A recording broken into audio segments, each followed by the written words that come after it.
అమ్మా, నేను ఆకలితో ఉన్న సాధువును. మీ దయ ఒక ముద్దన్నమైతే నా జన్మ ధన్యమవుతుంది. అతిథి సేవ మీకు శోభిస్తుంది. మహాత్మా, అతిథి దేవతతో సమానం. నేను భిక్ష తెచ్చిస్తాను. ఒక సన్యాసిని ఇలాగే గీత బయట నిలబడి భిక్ష వేయడం ధర్మమా దేవి? ఆకలితో వచ్చిన సాధువుని దగ్గరకు కూడా రానివ్వకుండా అవమానించటం మీలాంటి పతివ్రతకు తగిన పని కాదే? స్వామి, నా ధర్మం ఎవరినీ బాధ పెట్టకూడదని చెప్తుంది.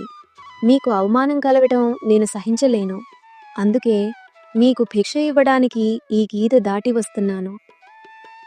సీత పావనమైన పాదం గీత దాటిన క్షణమే ఆ సాధువు రూపం కరిగిపోయి భయంకరమైన రావణుడి అసలు రూపం వెలుగులోకి వచ్చింది.